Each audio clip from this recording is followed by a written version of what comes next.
Hello, my friends. It's Laura Victoria Ward here, inviting you to participate with me in a micro movement somatic exploration / meditation.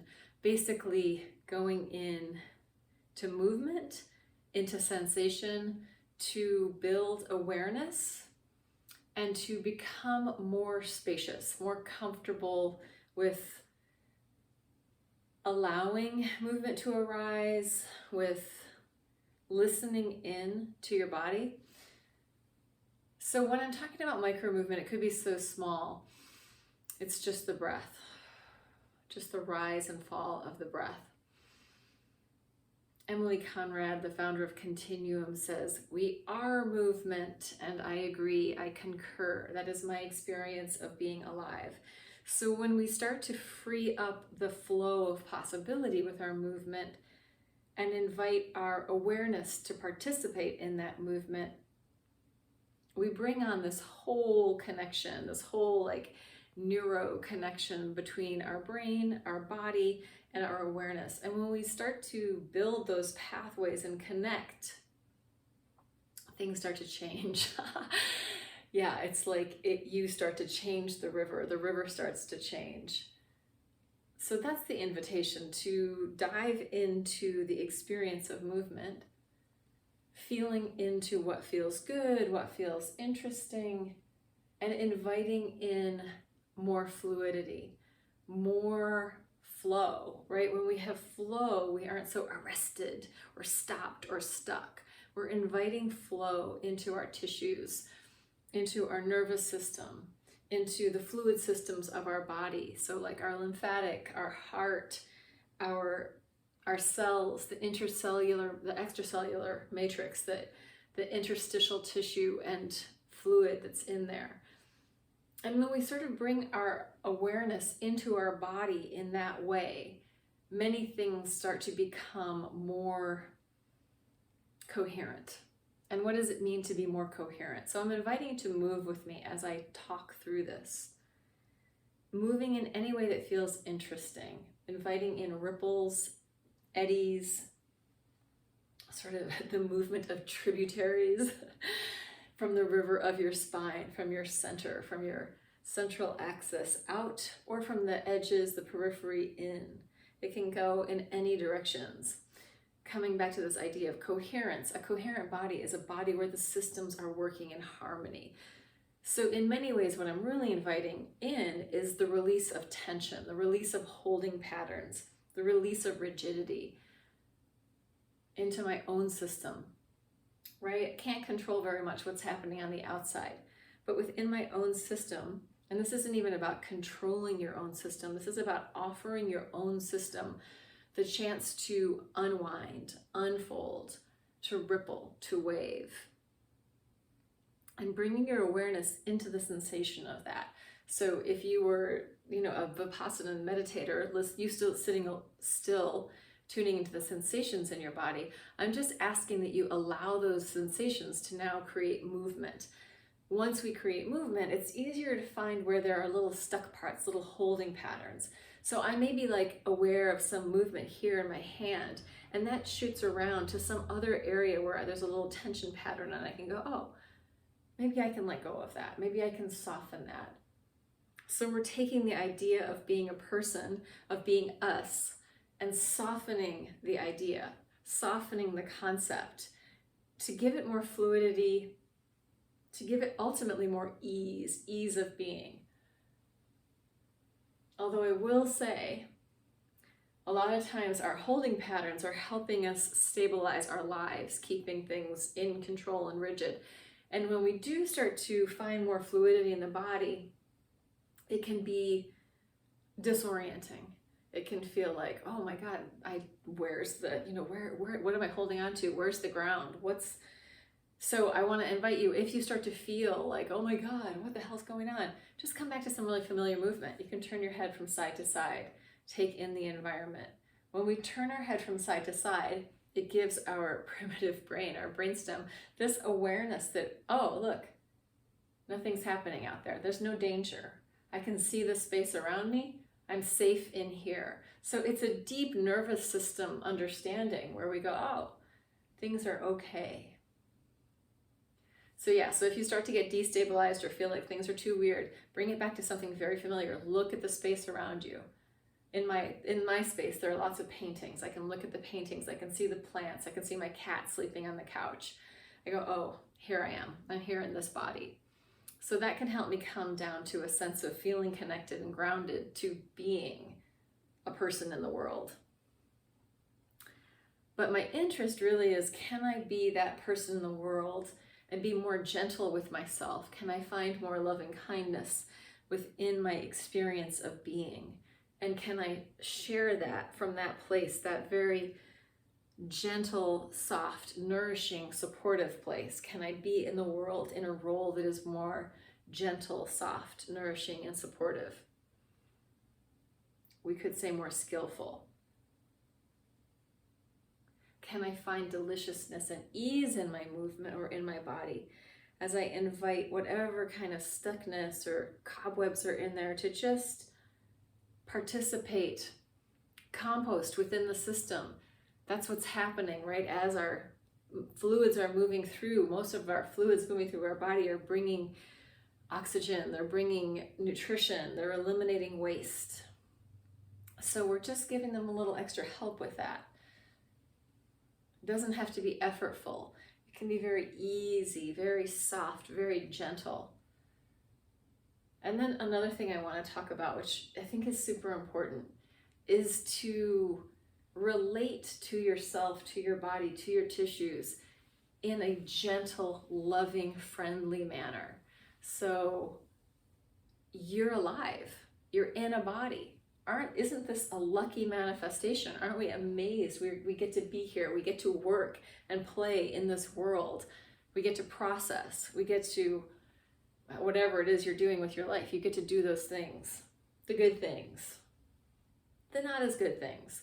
You're in this participatory, dynamic process of being alive with everybody else, which is kind of an amazing thing. So if we can do that with our bodies in a manner that's loving and kind, that reflection within ourselves will echo out.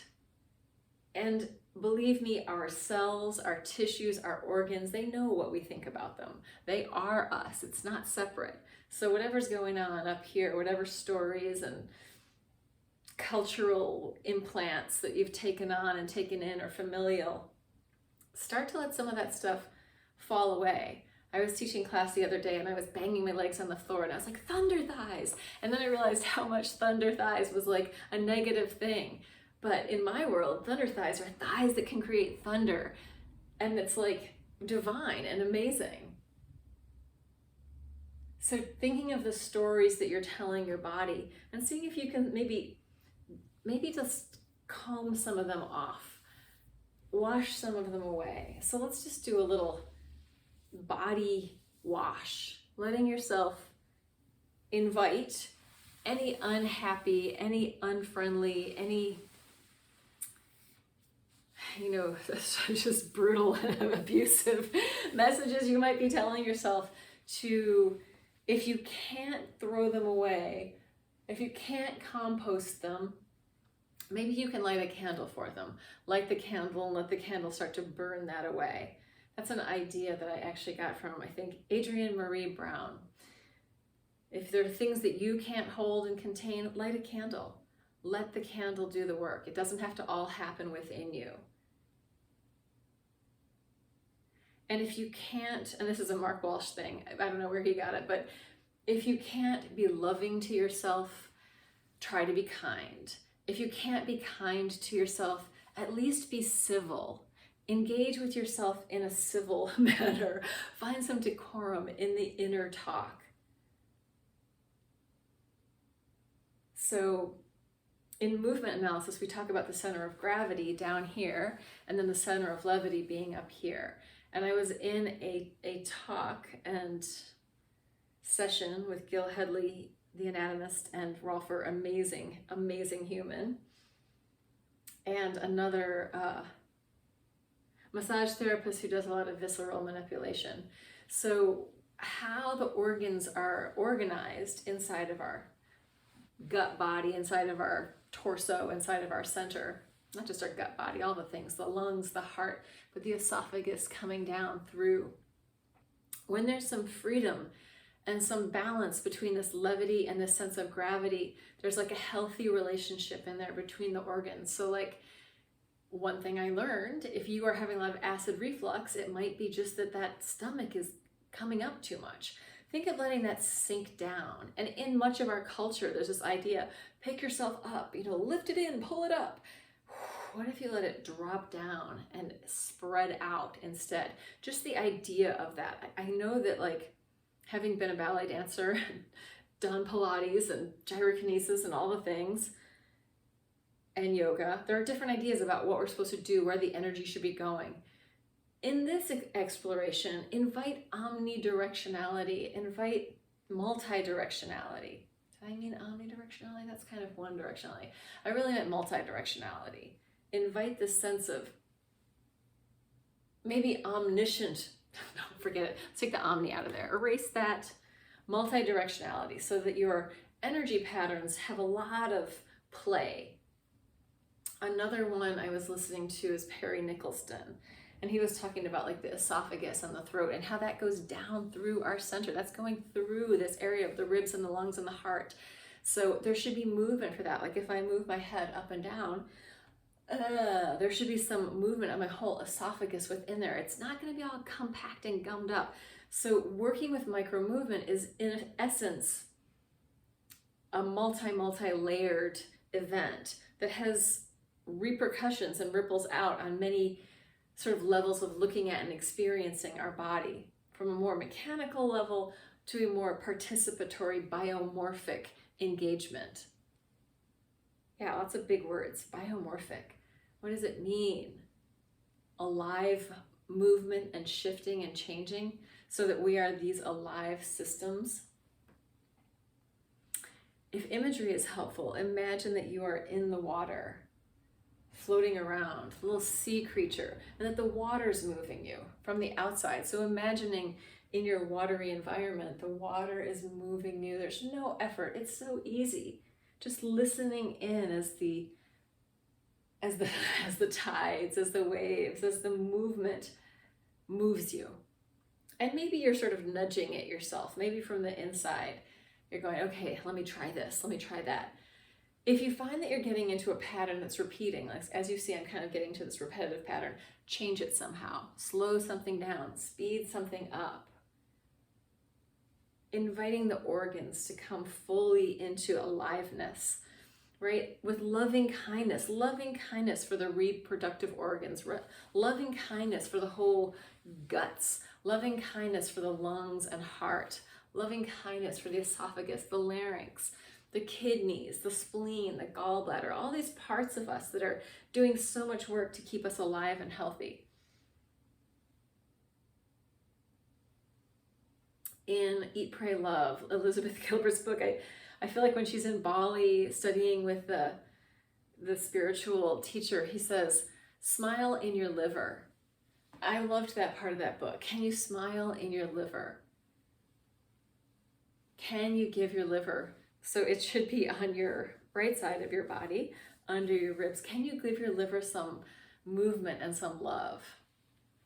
And then with that idea of the acid reflux, like if your stomach's going up here, let it drop down. Let it drop down. It doesn't need to go up into your lungs and heart. Let it drop, let it sink. Think of like the down and out energy. Yeah, I've had a lot of weird digestive things all my life, like IBS-y, different stuff that were all very stress related. And also I wonder how much energy I'm taking. I used to joke that as soon as I went outside, I was taking on the like psychic angst of everybody around me, and it all just went into my guts. And I don't think I was entirely wrong about that. I think there might be something true. So right now I'm kind of learning to just create this boundary that has more of a conscious permeability. If I allow something to come in, if I shoot something out, if I'm sharing something, but working to find my balance in the world, where there's a balance between what I'm giving out and what's coming back in, what I'm bringing in, how I'm nourishing myself, how I'm filling myself up. Also, along that story, I was a cesarean section baby. So a lot of times when babies are going down through the birth canal, they are encountering a lot of different bacteria and biological substance that then helps their nervous system. So I feel like that may have something to do with all the gut stuff that I've had, is that I didn't go through the birth canal. I didn't have access to that same stuff. So these natural processes of the body are really valuable, vital stuff. And in my case with the cesarean section, I was 12 days late. And again, this comes into this prescriptive, so babies are supposed to be made like this, and then it takes this long. And it's a very sort of reductionist way of looking at it. I wonder, I mean, maybe I did need to be a C-section baby. Maybe it would have been wrong. You know, obviously that's the reality that happened. So that's what it is. But we can think about how the choices we make affect lives forever and ever. It wasn't really my mom's choice. I think the doctors really bully people into how they give birth a lot these days, or people want a certain doctor, so they're gonna work with their schedule. If they're going on vacation, well, I want you to birth my baby, so let's do the C-section before. Like the convenience of bringing life into the world. Anyway, not trying to make any judgment about that. I'm just saying good things happen when we're born through the vaginal canal, through the birth canal. Yay. So finding this fluidity, this micro movement. I'm going to stop talking for a minute. I'm going to put on music and just invite you to play dance. If you've made it this far, stick with me, kid. We're going to go places. And this is music by Jeff Gersh called Ambient Fields. It's really fun to dance to. So listen in, slow down.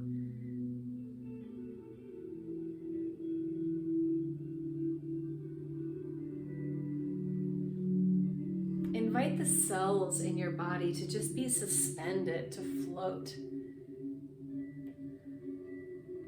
And invite the extracellular matrix, where the cells are hanging out, to be supportive and nurturing, nourishing. It's just an idea.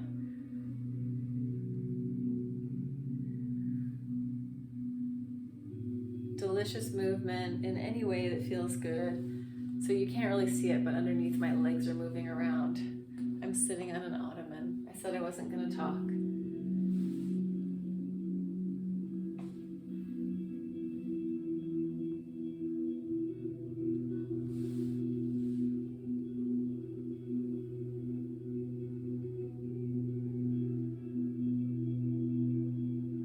Inviting in freedom into the inner body. Freedom to express, freedom to move, freedom to feel good.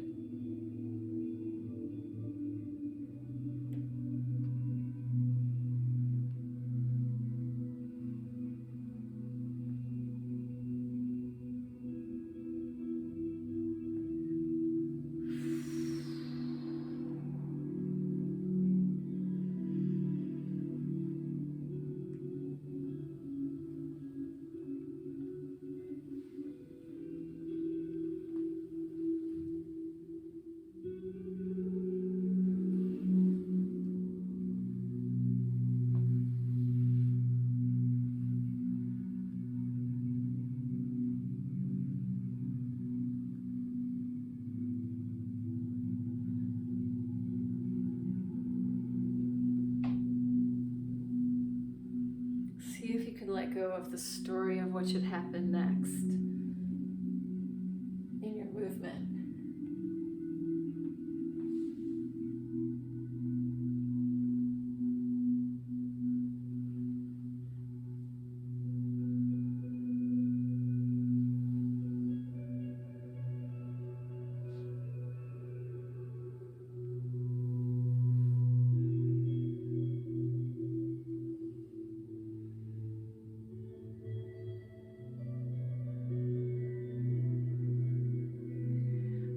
Your muscles to just become soft. They don't have to work hard. They can just be.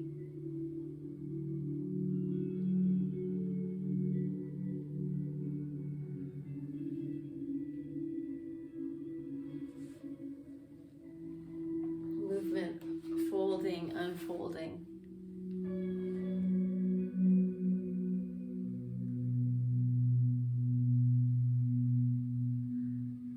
Ooh, we're at 20 minutes and 20 seconds, so I'm going to end it there. Thank you. If you've made it this far, well done. Yeah, that is an accomplishment. Please feel free to like and subscribe.